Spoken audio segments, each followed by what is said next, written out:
آپ کے پاس تمام چیزیں موجود ہیں اس کیس کے حوالے سے، ایون جو بی وی آئی ہیں، آف شور کمپنیاں ہیں، اس کی تفصیلات موجود ہیں، اور اس کے بعد کچھ حکومتی ارکان نے ایک پریس کانفرنس کی اور کہا کہ جناب آپ 2016 ماڈل ہیں افضل خان صاحب کا۔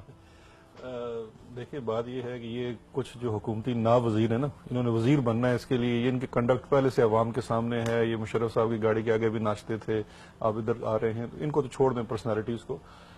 جو میں نے پچھلے پروگرام میں بات کی تھی کہ ڈاکومنٹس نیب کے پاس موجود ہیں، نیب حکومت کے زیر اثر ہے، نیب حکومت کے خلاف ہل ہی نہیں سکتی۔ پچھلے ہفتے آپ نے دیکھا اپنے پروگرام کے بعد اگلے دن نیب چیئرمین چائنا روانہ ہو گئے،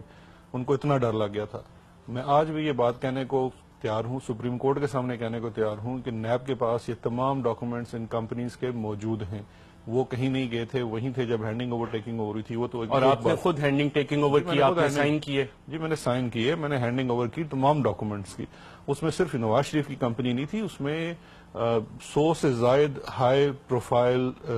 لوگ تھے، پولیٹیشینز تھے، بیوروکریٹس تھے، جن کے تمام کمپنیز کے ایسٹس کی جو آن گوئنگ انویسٹیگیشنز تھی وہ ساری نیب کے پاس موجود ہیں۔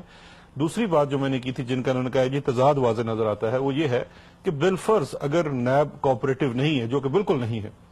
آپ آج بھی انٹرنیشنل میوچل لیگل اسسٹنس کی ریکویسٹ کیجئے، کسی ٹریٹی کی ضرورت نہیں ہے، آپ ایک ریکویسٹ کریں گے فرام دا سپریم کورٹ، اگر وہ جاتی ہے تو میرا جو ایکسپیرینس رہا ہے کچھ عرصہ انٹرنیشنل کرمنل لا کے اوپر کام کرنے کا،